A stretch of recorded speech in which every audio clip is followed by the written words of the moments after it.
Welcome to The Explainer. Today, we're diving into a playbook that could seriously transform your Q1 from a slow crawl into your most profitable quarter of the year. We're talking about a huge and often completely missed opportunity for food and beverage brands targeting the Asian market in 2026. So is your Q1 strategy actually ready for this? Look, for a ton of Western brands, Q1 is, well, it's kind of sleepy.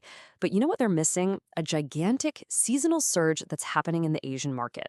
We're talking about the festive period around Lunar New Year and Seollal. And trust me, this is not just another holiday. It's a full-blown economic engine. And when I say engine, I mean, look at this number. We're talking about a $100 billion consumer spending event. Let that sink in.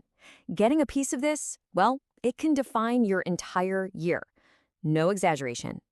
So that's the big opportunity. In this explainer, we are going to break down exactly how you can turn what looks like seasonal chaos into a smooth, well-oiled machine, one that delivers a serious high-margin advantage for your brand. So here's the playbook. Success in 2026, which, by the way, is the year of the horse, it all boils down to these three core pillars. It's really about that sweet spot where deep tradition meets cutting-edge technology. All right, let's get into it. Pillar number one is all about getting your head around a pretty dramatic shift in how people are behaving. It's all happening inside what we call the modern reunion economy.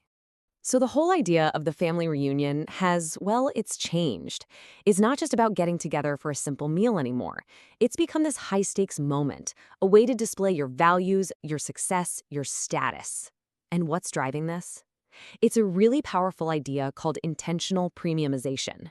Basically, it's people making a very deliberate choice to spend more, but only on things that they feel really, truly matter. And you can see that shift so clearly here. The past mindset was all about mass consumption, right? Just filling the pantry. The 2026 mindset is about intentional gifting. It's making a statement. We're seeing this massive pivot away from, say, traditional dried goods to these really impressive, high-quality gifts like imported fresh proteins. It's not just food anymore. It's about showing you care about quality, wellness, and frankly, it's about signaling success. And look, this isn't just some vague theory. The data is pretty wild. A 182% surge in seafood orders. That tells you that families are getting really sophisticated, using advanced cold chain logistics just to get specific high-end regional flavors to their reunion table. Then you've got busy professionals literally scheduling 7 a.m. dawn deliveries to get the best ingredients. And get this, in Korea, almost 60% of consumers are actively hunting for clean label and wellness-focused gift sets. The demand isn't just there, it's incredibly specific. So what's the big takeaway here? The brands that are absolutely crushing it are the ones tapping into these really deep cultural ideas. They're not just selling a product anymore. They're selling jung, which is this really beautiful Korean concept of profound emotional connection and bonding. So when a brand like Starbucks or McDonald's creates a premium meal kit, they're not just selling food. They're marketing an experience of jung. They're selling the emotional bond. And that, right there, is how you build incredible loyalty. Okay, so if the product itself is evolving, it's pretty obvious the way you talk about it has to evolve too. Which brings us right to our second pillar, marketing beyond the zodiac. This is about way more than just slapping a picture of an animal on the box. The smartest brands are moving on from the old, kind of lazy approach of just using literal zodiac icons. For 2026, the year of the horse, a winning strategy isn't to just show a horse. No. It's to market the feeling of the horse. We're talking themes of vitality, high energy, a fresh start. You're selling an emotional mindset, not just a simple graphic. And this right here is why that shift is so critical. Think about it. Your packaging is your absolute best salesperson, but it only has a 5-second window to close the deal during a live stream. In that blur of content on Tmall or TikTok, your product has to pop. It needs to be camera ready and scream your brand's value proposition instantly. And the whole social media world is just blowing up around this. We're seeing a 45% surge in content around hashtags like hashtag LYFFeast and hashtag #SeollalFood. But here's the key. This is not passive scrolling.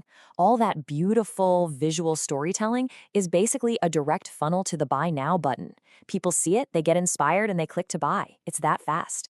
Okay, all of this, the premium products, the social media buzz, it has to be powered by something. And that brings us to our third and final pillar, which is all about the tech.